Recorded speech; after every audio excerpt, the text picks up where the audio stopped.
Hello students, कैसे हैं आप लोग। नीट के रिजल्ट का इंतज़ार हो रहा होगा। खैर, इंतज़ार की घड़ियां धीरे धीरे कम होती जा रही है और एनटीए का नोटिफिकेशन भी आ गया है कि अगले महीने में यानी 7 सितंबर को आप सभी का रिजल्ट आ रहा है। रिजल्ट आने के बाद मैं समझता हूं कि काउंसलिंग की प्रक्रिया शुरू हो जाएगी, फिर आप सभी व्यस्त हो जाएंगे और अंततः आप अपने अपने हिसाब से कॉलेज पाने में कामयाब भी हो जाएंगे। लेकिन इतना जानना जरूरी है कि अपने देश में काउंसलिंग की प्रक्रिया काफ़ी जटिल होती है। एक हल्की सी चूक भी आपको आपके मनपसंद कॉलेज से वंचित कर सकती है। तो दोस्तों, जैसा कि पिछले वीडियो में मैंने आप सभी को बताया था कि अपने देश में लो कॉस्ट कॉलेज कौन कौन से हैं, कम फीस के कॉलेज कौन कौन से हैं जिसे आप पा सकते हैं। इसमें बहुत सारे फ़ोन कॉल्स मेरे पास आए, बहुत सारे व्हाट्सएप मैसेज मेरे पास आए, बहुत सारे ईमेल मेरे पास आए। जिस निष्कर्ष पर हम पहुँचे वो ये है कि हर कैटेगरी के बच्चे, हर स्कूल के बच्चों ने मुझे अप्रोच किया। हर स्कूल के बच्चों ने मुझसे पूछा कि कौन सा कॉलेज मुझे प्राप्त हो सकता है और कितने बजट का कॉलेज मुझे प्राप्त हो सकता है। इसके आधार पर मैंने 4 विकल्प तय किए। पहला, 600 से ऊपर के स्कोर के बच्चे। दूसरा, 600 से नीचे और 500 तक के स्कोर के बच्चे। तीसरा, 500 से नीचे और 300 से ऊपर के स्कोर के बच्चे। और चौथा, 300 से नीचे और जस्ट क्वालिफाइड बच्चे। इन सारे बच्चों के लिए अलग अलग मैंने कैटेगरी बनाई और इस निष्कर्ष पे पहुंचा कि कौन से बजट पे कौन सा कॉलेज किस स्कोर तक के बच्चे को प्राप्त हो सकता है। तो जैसे 600 से प्लस के जो बच्चे होंगे, नो डाउट उन्हें गवर्नमेंट कॉलेज मिल जाएगा। लेकिन 600 से नीचे और 500 तक के जो बच्चे होंगे, उनका बजट कम से कम 55 से 65 तक जाएगा। यानी 55 से 65 लाख तक के बजट में उन्हें कॉलेज मिलेगा। वहीं एक बात और आप लोगों को मैं बता दूं कि ये नॉर्मल काउंसलिंग की बात मैं कर रहा हूं। नॉर्मल काउंसलिंग में ये बजट आएंगे, जबकि आप एक्सपर्ट काउंसलिंग कराएंगे, आप एक्सपर्ट की सलाह लेंगे तो कम से कम 10 लाख तक की बचत आपको हो सकती है। यानी नॉर्मल काउंसलिंग में जो कॉलेज आपको 55 से 65 लाख तक के बजट में मिलेगा, वही कॉलेज अगर आप एक्सपर्ट काउंसलिंग से कराएंगे तो कम से कम 45 से 60 के बीच में आपको मिल जाएगा। 45 से 55 के बीच में आपको मिल जाएगा, यानी 10 लाख का बचत हो जाएगा। गवर्नमेंट सीट पाने वाले बच्चों के लिए तो सोचना ही नहीं है। 2 लाख से 5 लाख तक के बजट में उन्हें कॉलेज मिल जाएगा। लेकिन जिन्हें गवर्नमेंट कॉलेज नहीं मिलेगा, अगर वो नॉर्मल काउंसलिंग की प्रक्रिया से गुजरते हैं तो उन्हें 55 से लेकर 65 लाख तक के बजट के कॉलेज उन्हें प्राप्त हो पाएंगे।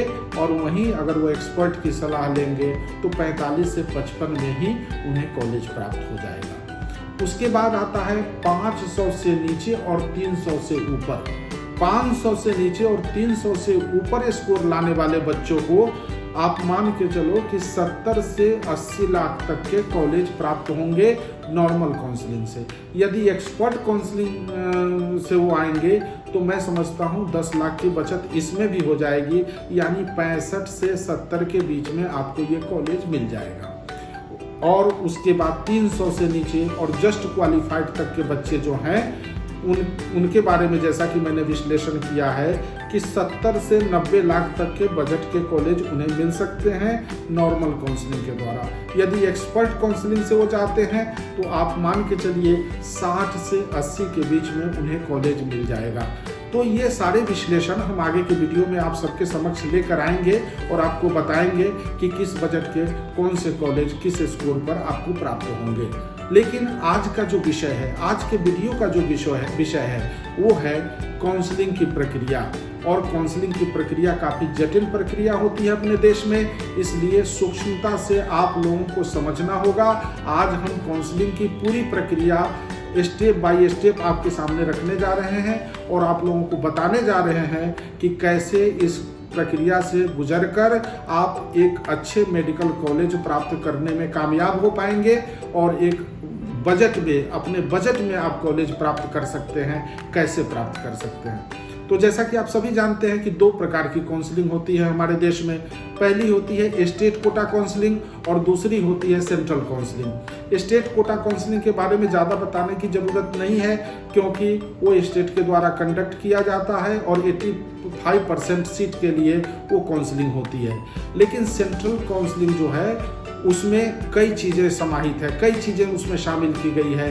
जैसे सेंट्रल काउंसलिंग में 15% ऑल इंडिया कोटा होता है, और उसके बाद 100% एम्स के सीट होते हैं, 50% जिपमर के सीट होते हैं, 100% BHU के सीट होते हैं, उसी प्रकार 100% डिम्ड के सीट होते हैं, और सेंट्रल काउंसलिंग में ही दिल्ली स्टेट की भी काउंसलिंग होती है। तो इन सारी चीज़ें सेंट्रल काउंसलिंग में समाहित होती है। इन विषयों पे हम बात करेंगे, MCC कैसे इसे कंडक्ट कराता है और कैसे स्टेप बाय स्टेप आपको इस काउंसलिंग से गुजरना है और अच्छा कॉलेज प्राप्त करना है। तो आइए आगे बढ़ते हैं और आप लोगों को बताते हैं काउंसलिंग के प्रक्रिया के बारे में। जैसा कि आप सभी को पता है कि दो प्रकार की काउंसलिंग होती है, एक स्टेट काउंसलिंग और दूसरा central counselling. Central counselling all India कोटे के लिए होता है और इसकी शुरुआत mcc.nic.in पर रजिस्ट्रेशन से होती है।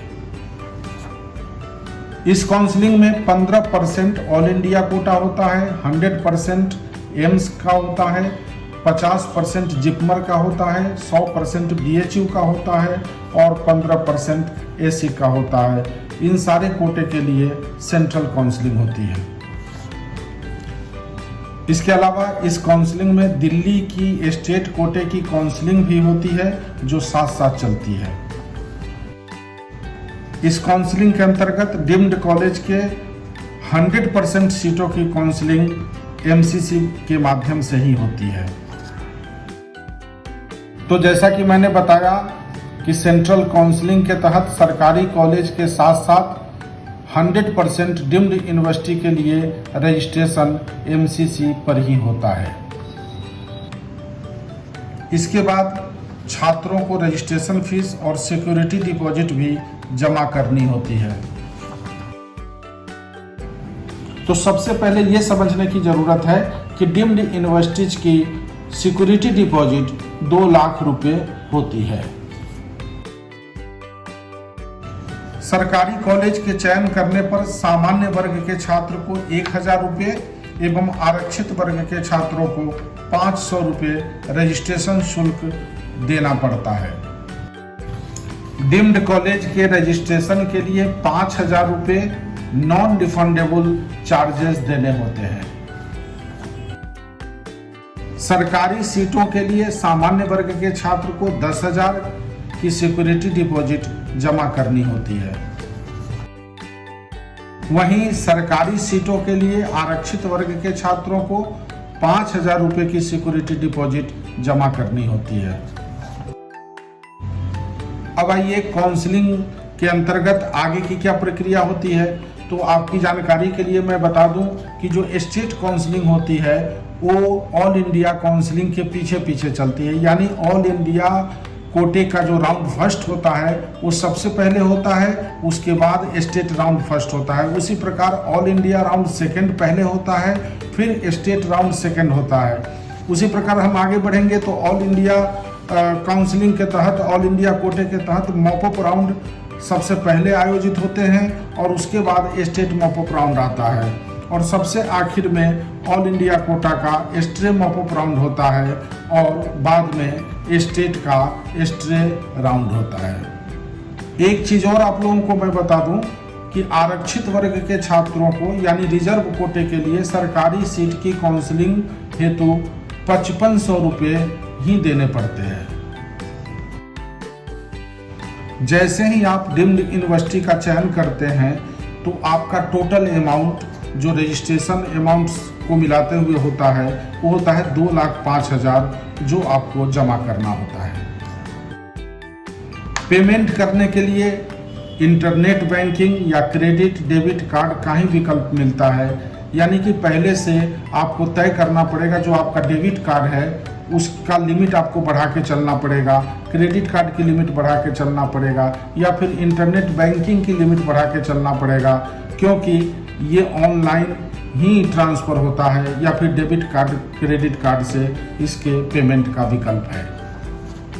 सिक्योरिटी डिपॉजिट के लिए यानी कि सिक्योरिटी डिपॉजिट जमा करने के लिए आप अपने ही अकाउंट का उपयोग करें, किसी अन्य के अकाउंट का उपयोग न करें, क्योंकि एमसीसी द्वारा उसी माध्यम से यह राशि उसी खाते में वापस की जाती है।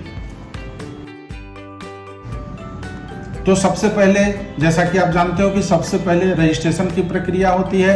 रजिस्ट्रेशन की प्रक्रिया पूरी करने के बाद आपको सिक्योरिटी डिपॉजिट करना पड़ता है और इन दोनों प्रक्रियाओं को पूरा करने के बाद चॉइस फिलिंग की बारी आती है, यानी चॉइस फिलिंग की शुरुआत होती है। चॉइस फिलिंग में आप कॉलेजेज को अपनी प्रेफरेंस के हिसाब से सजाते हैं। आपको जो कॉलेज चाहिए उसको पहले नंबर पे रखते हैं और पूरी तारतम्यता के अनुसार आपको आगे बढ़ते हुए चॉइस फिलिंग करनी होती है। दूसरी बात यहाँ सबसे गौर करने वाली बात है, सबसे ज़्यादा ध्यान देने वाली बात है कि चॉइस फिलिंग करने की कोई लिमिट नहीं होती है। आप एक कॉलेज का भी चयन कर सकते हैं, 2 कॉलेज का भी चयन कर सकते हैं, 4 कॉलेज का भी चयन कर सकते हैं, इसकी कोई लिमिट नहीं है। आप सारे के सारे कॉलेज को भी एक साथ चयन करके चॉइस फिलिंग में डाल सकते हैं। आप मिनिमम 1 और अधिकतम जितने विकल्प उपलब्ध हों सभी को चुन सकते हैं। अब इसके बाद काफ़ी सतर्कता से आगे बढ़ने की ज़रूरत है। काउंसलिंग में पार्टिसिपेट आपने किया है तो एक एक चीज़ को सूक्ष्मता से समझने की ज़रूरत है, यानी अलॉटमेंट के बाद अपग्रेडेशन एवं आगे के राउंड के नियम को ध्यान से समझना होगा।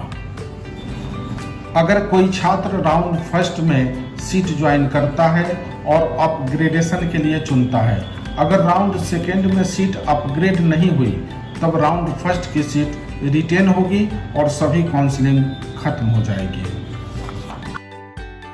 सबसे पहले जानने की ये ज़रूरत है कि राउंड फर्स्ट का रिजल्ट आने के बाद यदि आपका कॉलेज अलॉट हो जाता है और आप उस कॉलेज से सेटिस्फाइड नहीं होते हैं तो आप या तो ज्वाइन कर सकते हैं या फिर फ्री एग्जिट ले सकते हैं, या फिर आप सेटिस्फाइड हैं तो फिर आप उस कॉलेज में एडमिशन ले सकते हैं।